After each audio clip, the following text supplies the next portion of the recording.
sama ONH-nya, sama tawafnya, sama Baitullahnya, sama rukun-rukunnya, sama sa'inya, sama wukufnya. Tapi demi Allah, banyak pulang bawa kambing, lebih banyak yang pulang bawa ubi. Ibu pulang bawa ubi atau kambing? Jangan terlalu cepat mengaku. Mari kita simak. Mau ndak pulang bawa kambing? Ini ciri-cirinya. Satu, orang yang pulang bawa kambing, maka yang pertama baik sholatnya. Kalau pulang haji masih sholatnya Senin Kamis, kalian dibawanya ubi, kamu bawa pulang.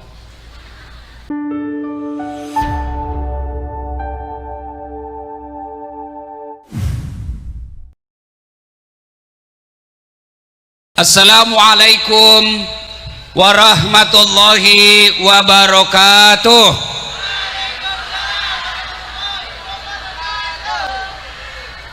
Alhamdulillah, alhamdulillahi rabbil alamin, wa bihi nasta'inu ala umurid dunya waddin. Ashhadu an la ilaha illallah wa ashhadu anna muhammadan abduhu wa rasuluh. Allahumma salli ala Sayyidina Muhammad wa ala alihi wa sahbihi ajma'in. Amma ba'd. Ma'asyiral muslimin muslimat, Bapak Ibu saudara-saudara sekalian teristimewa yang kita muliakan, alim ulama, guru-guru kita, tuan-tuan guru yang hadir di tempat ini, juga para pejabat-pejabat polisi, sipil, militer yang ada di tempat ini, yang juga kita doakan mudah-mudahan tetap dalam lindungan dan kasih sayang Allah Subhanahu wa taala. Waktu yang terbatas. Satu, ada orang guru memiliki 2 orang santri. Anggaplah Pak Kiai pimpinan pondok sini memiliki 2 guru, 2 murid. Setelah ilmunya dia transfer ke muridnya, lalu Pak Kiai berkata, "Nah, silakan kau hidup dengan ilmu yang sudah kuberikan. Semua ilmu yang saya punya kau sudah dapat semua." Keluarlah guru dua anak santri ini. Yang satu jadi pedagang, yang satu jadi tukang kebun. Yang tukang kebun dia tanam ubi. Alhamdulillah Ibu, panen baik. Begitu dia panen, dia ingat gurunya. Saya bisa panen begini karena jasa-jasa guru saya.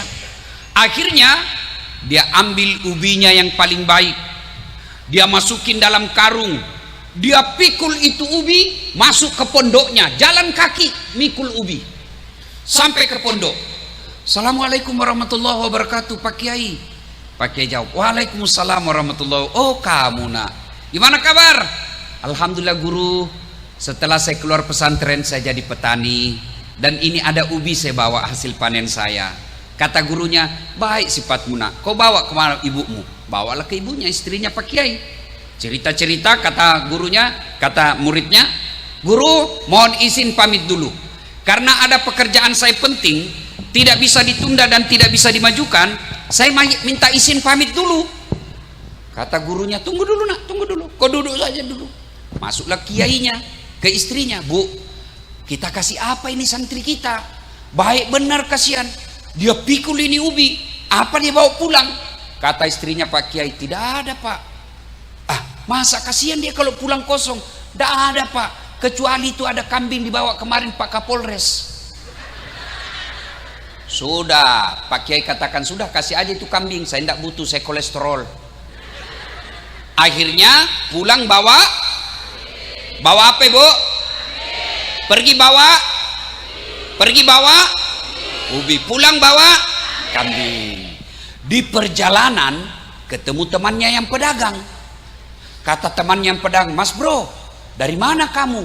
"Saya dari pesantren, ketemu guru." "Loh, kok ada kamu bawa kambing?" "Masya Allah, itulah guru kita. Saya bawakan ubi, dia kasih saya kambing." "Apa? Saya bawa ubi, dikasih kambing." Yang pedagang jalan kalkulatornya. Sedangkan ini bawa ubi, dikasih kambing, apalagi kalau lebih dari ubi saya bawa. Dia pulang ke rumahnya, dia buka tokonya, dia isi sembako mobil open cupnya. Ada telur, ada beras, ada minyak, ada tepung. Bawa satu mobil sembako. Assalamualaikum guru. Waalaikumsalam. Kamu nak, gimana kabarmu? Baik. Setelah saya keluar dari pondok, saya jadi pedagang guru. Alhamdulillah ini ada saya bawa sembako. Silahkan, mudah-mudahan guru bisa menikmatinya.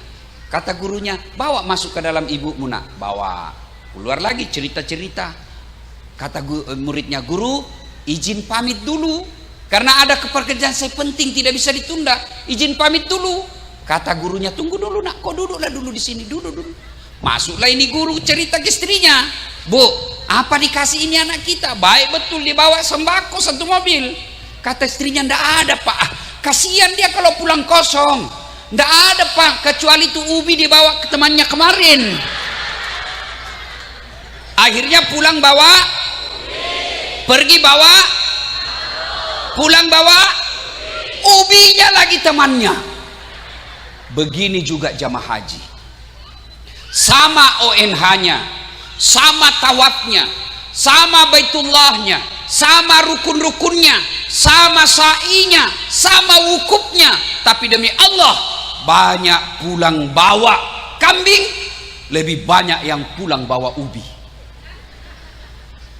Nah, ibu bapak pulang bawa kambing atau ubi? Ibu pulang bawa ubi atau kambing? Jangan terlalu cepat mengaku. Mari kita simak. Mau ndak pulang bawa kambing? Ini ciri-cirinya. Satu, orang yang pulang bawa kambing, maka yang pertama baik sholatnya. Kalau pulang haji masih sholatnya Senin Kamis, kalian dibawanya ubi, kamu bawa pulang. Masih mumpung masih bawa ubi. Ini tidak bawa sama sekali. Ibu bapak tadi gubernur sampaikan melempar 3 jumroh. Bapak ibu tahu tidak simbol lempar 3 jumroh? Kenapa 3 kali? Kenapa satu tempat 7 batu? Kenapa tidak sekali ambil 7 kali 3 kali 3 hari 60 batu? Kenapa enggak bismillahirrahmanirrahim Allahu Akbar dak? Kenapa tidak sekali saja langsung 67 dak dak dak? Kenapa mesti 3 hari? Kenapa mesti 3? Itu Allah ingin sampaikan, das'at, hati-hati. Melawan setan perlu napas panjang. Melawan setan perlu tenaga kuat. Ingat sejarahnya kenapa 3 kali melempar? Kan itu Ibrahim alaihissalam digoda sama setan. Waktu mau Ibrahim mau potong anaknya kan jalan tanggal 8 Zulhijjah. 9 Zulhijjah. 10 Zulhijjah yang kita sebut dengan hari An-Nakhar, Ibrahim bawa anaknya, dia mau potong. Masya Allah Pak polisi. Pak polisi. Kalau bapak punya anak 1 disuruh potong, pasti mikir Pak. Kalau anak 5 disuruh potong, dah saat potong anakmu kan ada 5, saya cari mana yang paling nakal. Iya kan, ini 1 disuruh potong anakmu. Maka Ibrahim mengatakan, tanggal 8 Zulhijjah dia berpikir, maka kita disebut hari Tarwiyah. Tanggal 9 Zulhijjah, hari yakin ini perintah Allah, maka kita disebut hari Arafah. Tanggal 10 hari An-Nahar, dia bawa anaknya, dia mau potong. Setan datang. Baim Ibrahim. Wih, masa kamu potong anakmu Ibrahim? Lama kok nanti. Setan masih mau bicara, Ibrahim ambil batu. Ishatnya lagi, pergi ke setan. Duh, dia lempar, kena kepalanya. Sampai di Palembang balik lagi. Digoda lagi istrinya. Jar. Hajar. Kau tahu enggak mau dipotong mau kemana anakmu? Mau dibawa jalan-jalan sama bapaknya. Bodoh kau Jar. Kenapa? Mau dipotong. Yang bener aja. Masa ada bapak mau potong anaknya? Kata setan, katanya perintah Tuhannya. mendengar apa? Perintah Tuhannya. Dengar ini, Siti Hajar ambil batu. Setan, jangankan anakku, saya juga siap dipotong kalau perintah Allah. Pergi kau. Lempar, kena kepalanya. Sampai ukan hilir, balik lagi. Gagal goda suaminya, gagal goda istrinya. Dia datangi Mail. Ismail, kau mau pak? Setan masih mau ngomong ibu. Ismail langsung ambil batu, dia lempar kena mata kanannya. Itulah sejarah 3 lemparan. Setan dilawan. Maka ada orang suaminya baik, tidak mempan godaan setan, istrinya masuk. Ayo potong sapi untuk kurban, kata istrinya. Apa sok kaya kamu ya? Tidak usah sapi, kambing aja. Itu setan.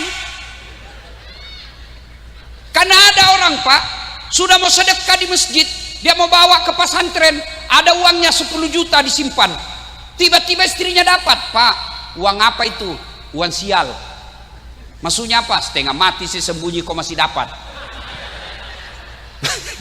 Mau apa ini 10 juta? Mau bantu pesantren supaya kita punya masa depan di akhirat. Apa kata istrinya? Apa? Menyumbang soalin. Mari tuh, bisa beli cincin. Ini nanti suaminya masuk surga, istrinya di blender di akhirat. Ada begitu di sini pak? Ada di sini takut sama istrinya. Berhenti kok jadi laki-laki. Dia ngamuk Ustaz. Kenapa kalau dia ngamuk? Dia marah Ustaz. Kenapa kalau dia marah? Dia pecahkan piring Ustaz. Dengarin pak, dengar ini, saya bela kamu sama-sama laki-laki. Kalau dia pecahkan piring 1 lusin, pecahkan 2 lusin. Dia pecahkan televisi, hancurkan televisi. Kenapa? Piring, televisi boleh dibeli, harga diri sebagai suami tidak boleh diinjak-injak istri. Takbir. Itulah yang takbir, yang takut sama istrinya. Pak Kapolres takut atau tidak? Mana ada polisi tidak takut sama istrinya? Dia bilang, kawan saya yang polisi, sebenarnya polisi tidak takut sama istrinya Ustadz, cuma istri kita ini selalu melapor sama istrinya komandan, dan komandan juga takut sama istrinya. Wabillahi taufiq wal hidayah.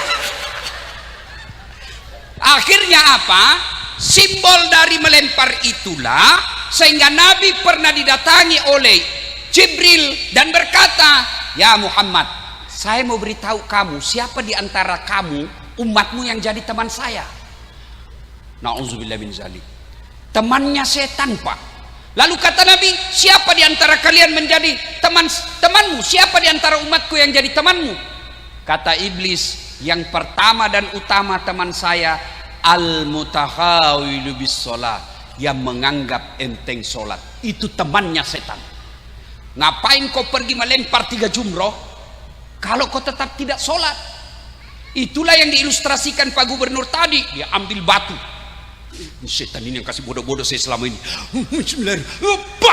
Dia lempar kembali itu batu.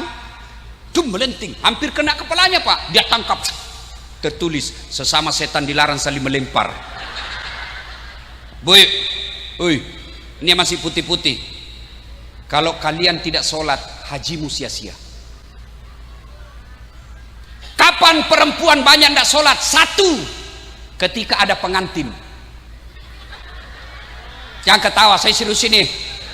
Dia dandan mukanya coklat biru, krem, abu-abu, malah pakai mata bulu palsu, alisnya dikasih tikungan. Kala-kala tikungan. Ada lagi lebih-lebihnya di sini sedikit. Jilbabnya jilbab sakaratil maut. Ada kan bapak pernah lihat jilbab sakaratil maut? Itu kan ada dia ikat ini lehernya pak.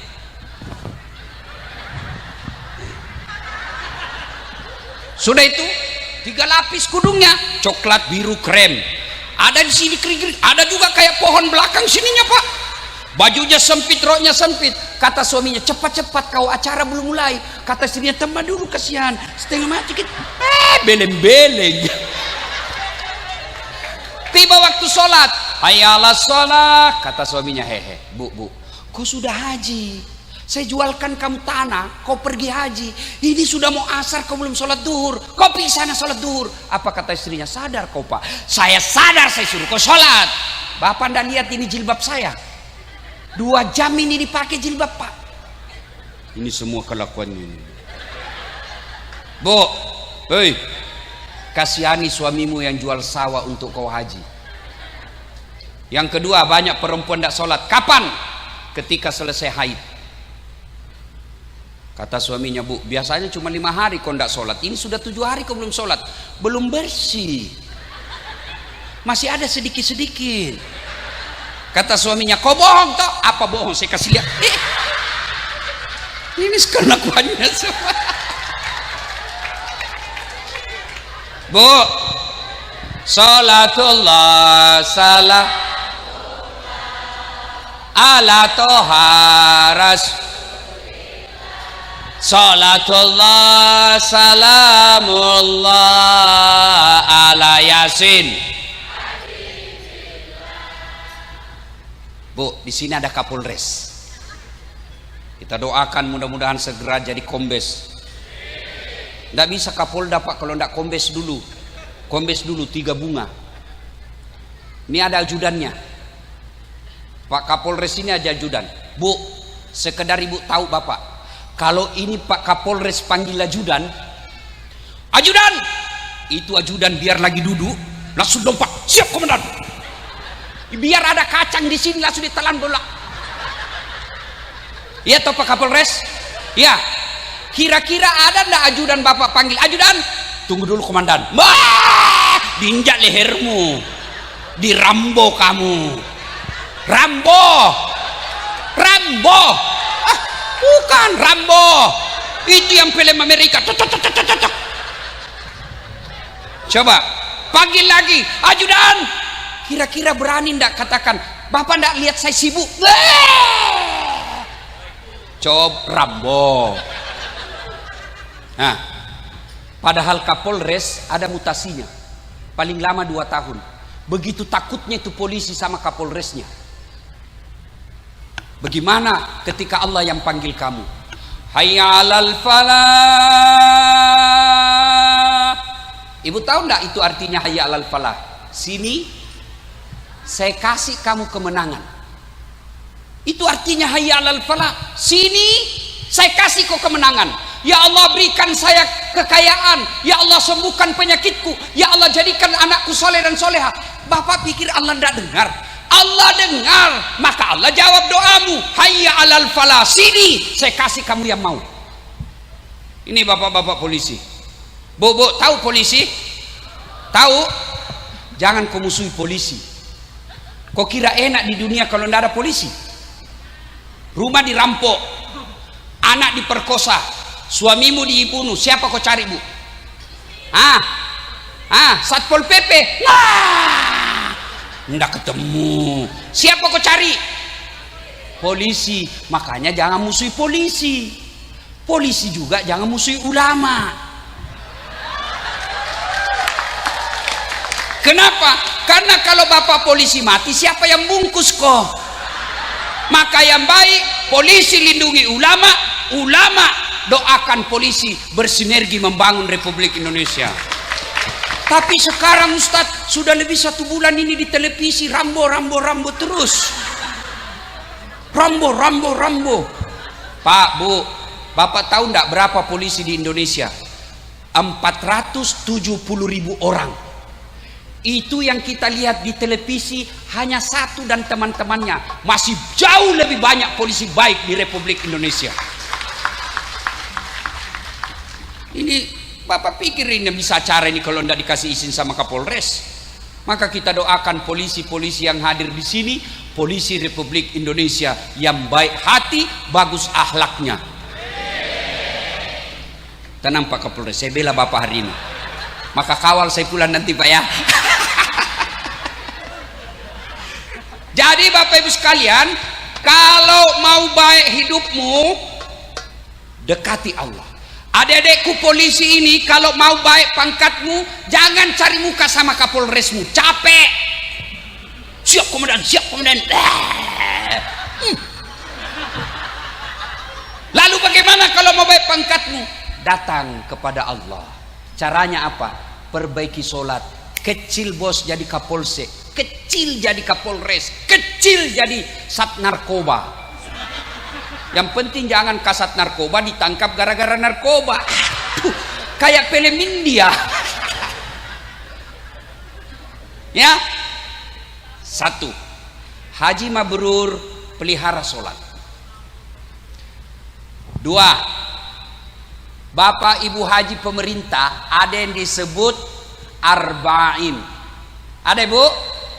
Ada ibu? Ada. Apa itu Ustaz? Solat 40 kali berjamaah di Masjid Nabawi. Artinya kalau mau lihat ibu bapak yakin hajinya mabrur, setelah pulang dari Mekah mereka berjamaah di masjid.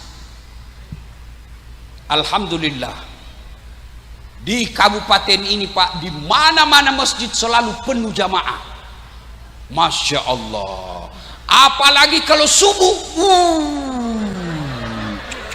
penuh sampai di luar, tidak ada di dalam. Yang ada di dalam muka-muka sakaratil maut. Di mana-mana ini muka-mukanya, muka-muka sakaratil maut ini. Mana-mana dia ini? Oh, muka-mukamu ada semua ini. Mereka yang sudah muka-muka tua. Sholat subuh di dalam lomba batu. Pak, Bu, kenapa orang malas berjamaah ke masjid? 1, karena dia tidak lihat pahalanya. Andai saja Kapolres umumkan, siapa yang datang sholat berjamaah subuh diberikan pulsa 500.000. Jam 5 sholat subuh, jam 1 tengah malam sudah penuh masjid. Kenapa? Karena dia lihat Pak pahalanya. 2, kenapa orang malas berjamaah ke masjid? Karena dia tidak tahu pahala berjamaah. Ibu bapak tahu enggak pahala berjamaah?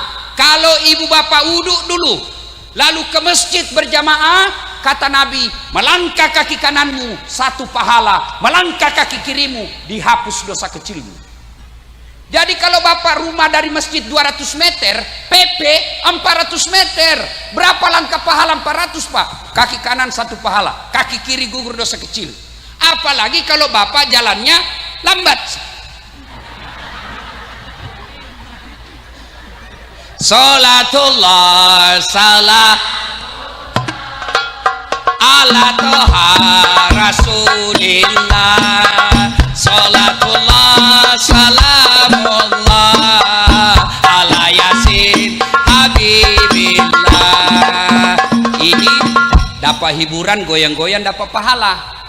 Kalau cuma putar ke kiri nona, putarlah ke kanan dongok. Wah, pahala berjamaah, langkah kaki kanan 1 pahala, langkah kaki kiri gugur dosa kecilnya. Yang ketiga, pahala berjamaah, ibu bapak. Yang kedua, pahala berjamaah. Kalau bapak ke masjid, pohon, tanah, aspal, pagar, tegel, tembok, air, semua yang kau lewati jadi saksi di akhirat nanti. Ya Allah, jangan kau masukkan dia neraka, masukkan dia surga. Saya saksinya dia datang berjamaah. Itulah sebabnya ulama mengajarkan kita kalau sampai di masjid sholat 2 rakaat, sudah 2 rakaat pindah tempat, sudah 2 rakaat pindah lagi. Supaya apa? Supaya banyak saksimu di akhirat kelak. Yang ketiga, pahala berjamaah. Kalau basah bajumu, gerimis, lalu basah baju, yang basah itu kata Nabi melindungimu dari sentuhan api neraka. Jangan juga salah paham. Mentang-mentang sudah dengar ceramah ini, gerimis dia tunggu hujan keras. Sudah hujan keras dia buang payungnya, baru dia jalan. Itu belen-belen namanya itu. Apalagi pahala berjamaah lipat 27 kali.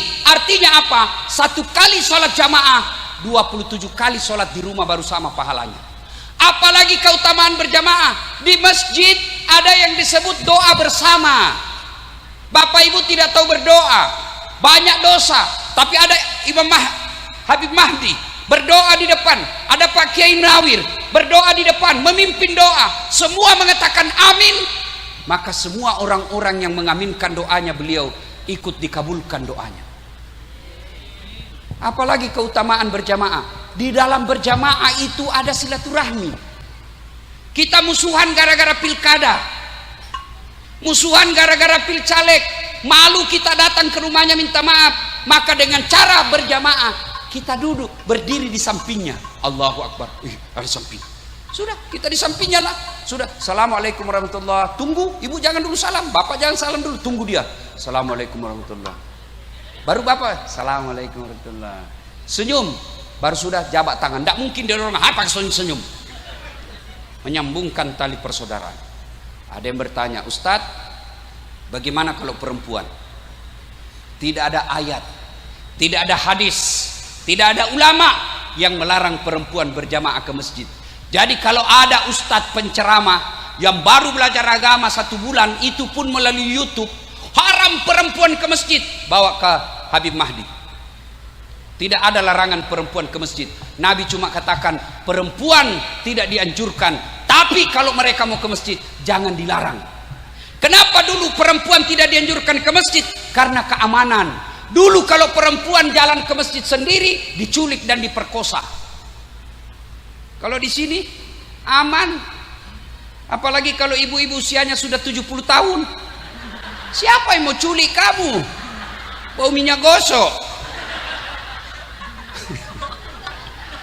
Apalagi keutamaan berjamaah. Keutamaan berjamaah. Apalagi Pak? Lebih khusyuk. Kalau ibu sholat di rumah banyak gangguan. Allahu Akbar.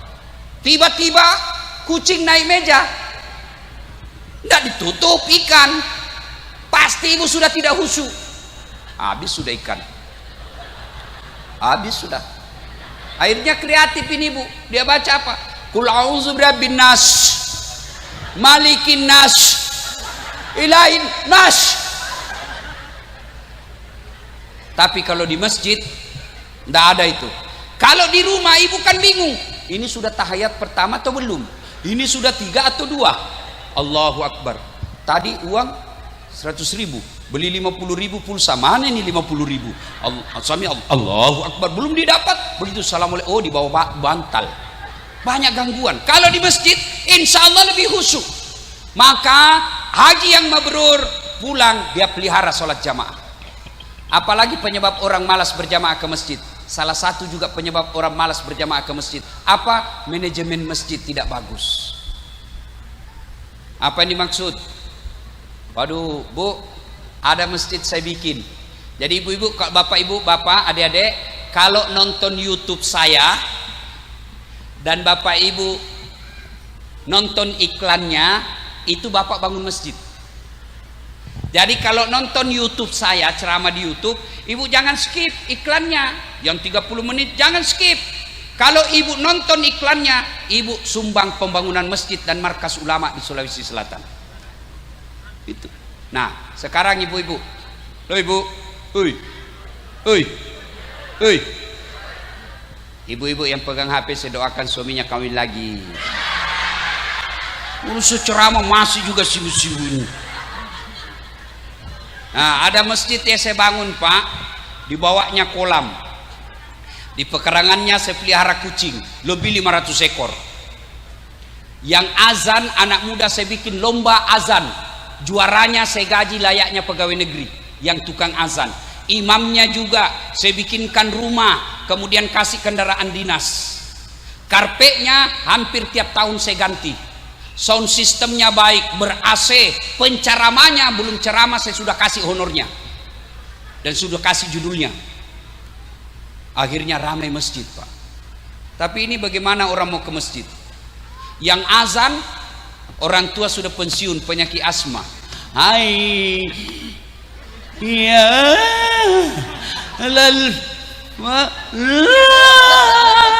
mana anak muda makin jengkel.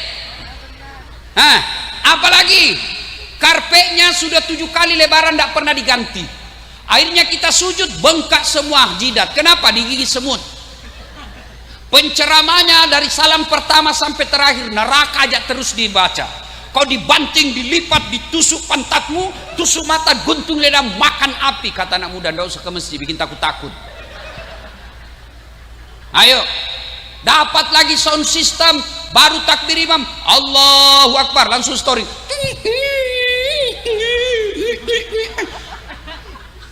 Kita mau perbaiki, sudah takbir, terpaksa kita tahan sampai Assalamualaikum warahmatullahi wabarakatuh. Dapat lagi imam, la haula wala quwwata illa billah, imam yang balik-balik sunnah Nabi. Nabi katakan, kalau kau jadi imam, ringkaskan bacaanmu. Oh, ini baru mau imam pak, baru mau takbir aja lama.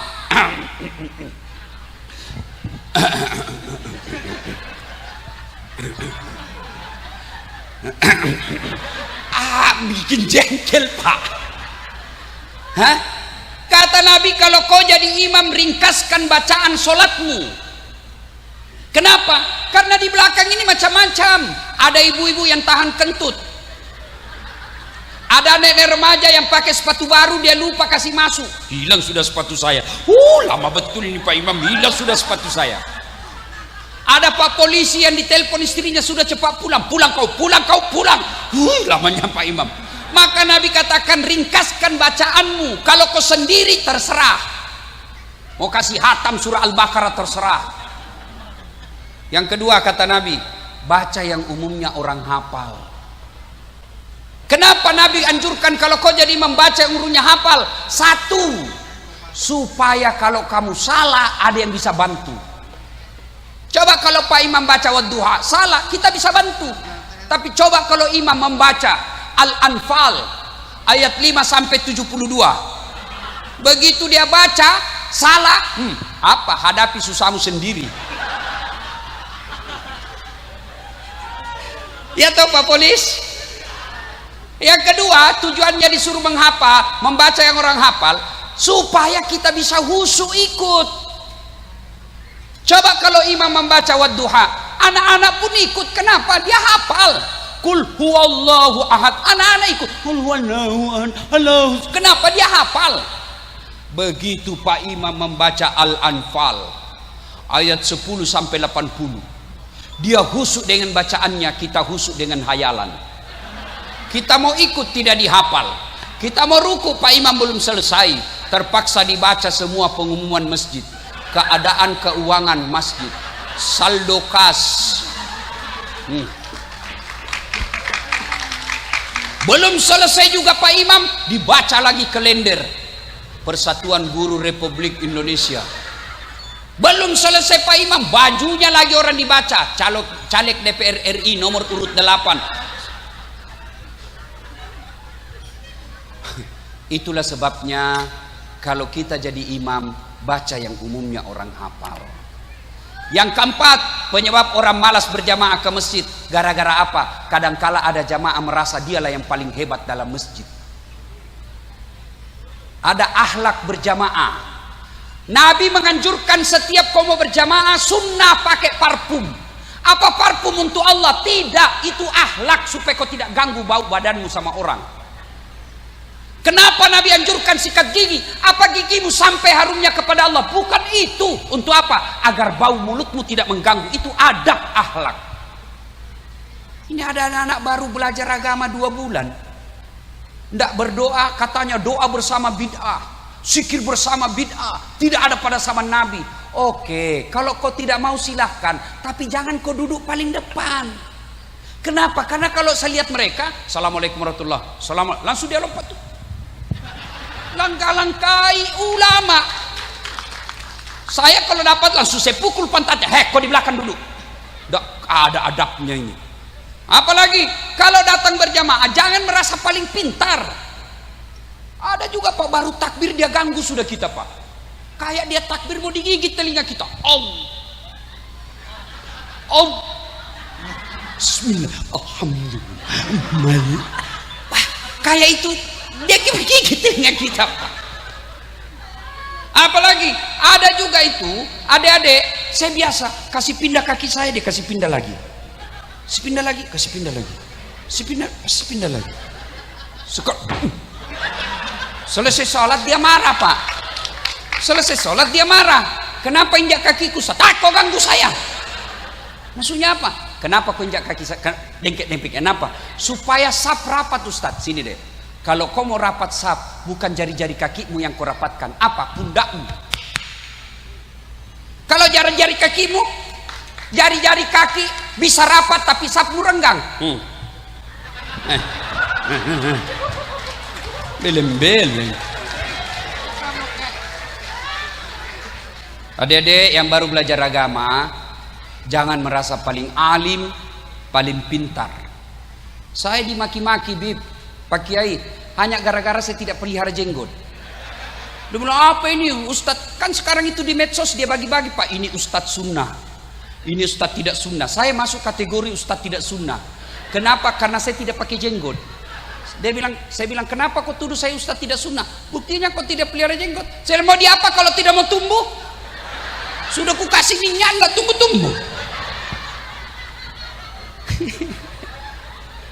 Nah, ibu bapak saudara-saudara sekalian, haji mabrur, pelihara sholat jamaah konkret. 3, haji mabrur. Ibu bapak, sah tak haji kita kalau tidak pakai ihram? Sah tidak? Sah tidak haji kita kalau tidak ihram? Sah kalau tawaf tidak ihram? Tidak. Apa makna ihram? Ihram itu sama semua, mulai dari AKBP sampai jenderal, mulai dari petani sampai orang kaya, ihramnya sama. Tidak mentang-mentang dia Kapolres, ihramnya kain sutra. Tidak mentang-mentang dia habaib, ihramnya kain sutra. Tidak, sama semua. Maknanya apa? Haji mabrur itu tidak ada kesombongan di dalam dirinya. Ayo, apa yang kita mau sombongkan? Menjadi penceramah. Ibu-ibu, jangan pikir saya yang hebat. Tidak. Bukan karena ilmu saya yang hebat. Tidak. Lalu apa? Karena ada pendengar dan penonton saya. Bayangkan kalau saya ceramah di sini 1 jam, berapi-api, menggelora, tapi tidak ada yang nonton. Lewat Pak Kapolres, sudah lama sakit itu Ustaz. Apa yang kita mau sombongkan? Kapolres mau sombong, pret. Ada batasnya, tergantung Kapolda. Kalau Kapolda sudah tidak senang, wabillahi taufiq wal hidayah. Biar Kapolda senang, kalau istrinya Kapolda tidak senang, wassalam. Apa? Ini pegawai negeri sini Pak Camat. Mau sombong, pret. Ada batasnya. Apa batasnya? Pensiun. Pak Kiai mau sombong karena ilmu. Jangan sombong. Allah marah, dia cabut ilmumu, dikasih pikun. Ada tangkisnya itu pikun. Sampai-sampai ada dosen banyak sekali gelarnya, mau pergi mengajar, diprotes sama istrinya. Pak, biasanya kalau kau mau pergi mengajar kau cium saya. Ini sudah hampir 1 minggu tidak pernah lagi kau cium-cium saya. Dalam hati suaminya, astagfirullah, berarti siapa saya cium selama ini? Ternyata pembantunya dicium, Pak. Apa kau mau sombong? Pikun. Tidak bisa kau bedakan mana istrimu, mana pembantu. Ayo. Jadi haji mabrur itu tidak ada sombongnya. Apa yang kita mau sombongkan, Bapak Ibu sekalian? Kaya, Allah marah, dia kasih tsunami, gempa, hancur kepunya kekayaan. Camat aja tidak boleh sombong, Kapolres aja tidak boleh sombong, habaib aja tidak boleh sombong, ulama aja tidak boleh sombong, apalagi kami yang pengangguran. Kata Nabi, kalau Allah dalam hadits qudsi, ada 3 temannya setan di dunia. 1 diantaranya ghaniyun mutakabbir, orang kaya yang sombong. Kaya pangkat sombong, temannya setan. Kaya harta sombong, temannya setan. Kaya jabatan sombong, temannya setan. Meskipun itu orang masih makmur, wajarlah dia kaya, dia terkenal, cerdas, cakep, banyak duitnya, tinggi jabatannya, wajar, tapi temannya setan. Tapi kalau sudah miskin, ngontrak-ngontrak, jelek mukanya, ndak terkenal, bau keteknya, busuk mulutnya, sombong lagi. Kau bukan temannya setan, kau sudah jadi setan cilaka. Maka haji mabrur, singkirkan kesombongan. Salatullah salam ala toha rasulillah. Salatullah salamullah ala yasin habibillah. bersolawat. Kalau Bapak merasa mabrur haji, lasimkan bibirmu dengan bersalawat. Kenapa setiap saya ceramah selalu saya ajak begini? Karena Nabi pernah jelaskan, Nabi bersama Jibril melihat Nabi ada malaikat lebih 1 juta jari-jarinya. Nabi lalu bertanya, Jibril siapa itu? Itu Jibril pencatat air hujan. Lalu Nabi bertanya, wahai malaikat, apa mampu kau catat air hujan? Ya, ku catat semua, ada yang jatuh di gunung, jatuh di darat, jatuh ke laut, semua ku catat. Satu yang tidak mampu ku catat ya Muhammad. Kenapa bisa? Lebih banyak jumlahnya dari air hujan. Apa gerangan? Ketika umatmu berkumpul di satu tempat seperti di sini, lalu mereka bersalawat bareng-bareng kepadamu, aku tidak bisa mencatat betapa banyak pahala yang Allah turunkan di tempat itu. Nah, inginlah hanya berlama-lama, tapi waktu jualah yang membatasi kita. Lain waktu dan kesempatan kita akan lanjutkan, karena pesawat saya balik ke Jakarta lalu menuju ke Yogyakarta malam ini, pesawatnya jam 7.15. Saya tidak punya helikopter seperti Pak Gubernur, maka saya harus akhiri. Mudah-mudahan ada manfaat. Sebelum saya akhiri, saya ingin berpantun. Tolong ucapkan cakep ya. Lebat batang padi jerami, padi dipanen di pagi hari, niat hati berpoligami, apa daya takut istri. Burung cendrawasih terbang tinggi, mencari nasi, mencari makan di pagi hari. Bukan kami takut istri, cuma istri lebih berani. Buah nangka, buah kelapa, buah nenas, buah bengkai, buah nangka, buah kelapa, itulah buah-buahan. Terima kasih. Assalamualaikum warahmatullahi wabarakatuh.